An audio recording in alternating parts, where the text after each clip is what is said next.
আজকে রাত হলো ঈদের রাত। আজকের রাত ঈদের রাত, জিলহজের দশম রাত।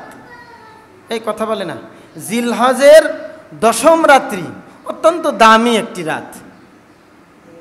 আল্লাহ রসুল বলেন, মান কমা, যে ব্যক্তি দাঁড়ালো লাইলাতাইল ঈদাইন মুহতাসিবান, মান কমা লাইলাতাইল ঈদাইন, আল্লাহর রসুল বলেন যে ব্যক্তি দুইটি রাত্রে ইবাদতের জন্য দাঁড়ালো, মান কমা, যে ব্যক্তি দণ্ডায়মান হলো, দাঁড়াইলো, রাত্রি যাপন করলো, লাইলাতাইল ঈদাইন, দুইটি রাত, ঈদুল ফিতরের রাত, ঈদুল আজহার রাত, ঈদুল ফিতরের রাত, ঈদুল আজহার রাত, আল্লাহর রসুল বলেন লাম ইয়ামুত কলবুহু,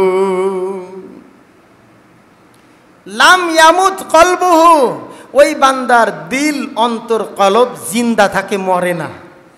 সুবহানাল্লাহি ওয়া বিহামদি। দুইটা রাত, ঈদুল ফিতরের রাত এর আগে বলা হয়েছিল, তো ঈদুল ফিতরের রাত চলে গেছে। আজকে ঈদুল আজহার রাত্রি, অত্যন্ত দামি একটা রাত্রি।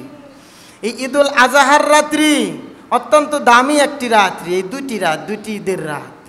আল্লাহ রসুল বলেন, মান কমা লাইলাতাইল ঈদাইন, দুই ঈদের রাত্রে যে ব্যক্তি দাঁড়ালো, দণ্ডায়মান হলো।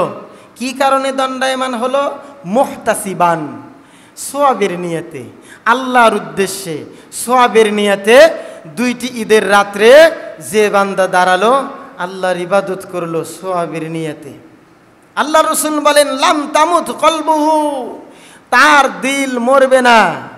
যেদিন সকল দিল মরে যাবে, অন্তর মরে যাবে, হাসর ময়দানে কারো দিল জিন্দা থাকবে না, কবরে কারো দিল জিন্দা থাকবে না, অন্তর জিন্দা থাকবে না। ওই সময়, ওই পরিস্থিতির মধ্যেও এই ব্যক্তির দিল কখনোই মরতে পারে না। সোয়াবের নিয়াতে যে ব্যক্তি ঈদের রাত্রে আল্লাহর জন্য দাঁড়িয়ে যায়, হয়তো শেষ রাত্রে তাহাজ্জুদে দাঁড়িয়ে গেছে, কিংবা আগের রাত্রে কিছু নফল নামাজের মাধ্যমে আল্লাহ তাআলার নৈকট্য লাভ করেছে। বর্তমান আমরা ঈদের রাত্রি এমনভাবে উদযাপন করি, খুশির একটা রাত। আমরা মনে করি অত্যন্ত খুশির রাত।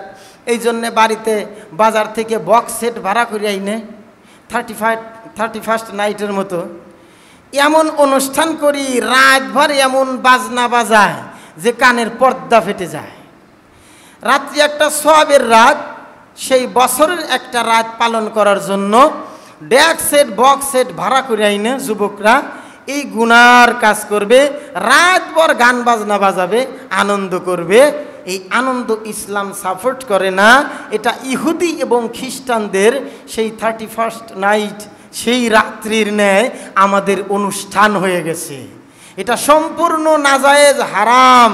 তাই আমি যুবক ভাইদেরকে এবং আমার মুরব্বীদেরকে বিশেষ করে বলবো, এই রাত্রে আল্লাহর দরবারে 2-4 রাকাত ইশারার পর হলেও নামাজ পড়ে নিয়ে আল্লাহর দরবারে দোয়া করেন, আল্লাহ, হতে পারে আমার জীবনের শেষ ঈদুল আজহার রাত্রি, হতে পারে আমার জীবনের শেষ ঈদুল আজহার এই রাত্রি, সামনে বছর ঈদুল আজহার এই রাত্রি আর পাবো কিনা এর কোনো গ্যারান্টি নাই। আমি কত রাত আমার জীবন থেকে কেটে যাবে আমি পাবো, কিন্তু সামনে বছর আমি পাবো কিনা এর কোনো গ্যারান্টি নাই। গত বছর যারা ছিলেন তার মধ্যে প্রায় 6 জন এই রাত্রি আর পাইল না, চলে গেল।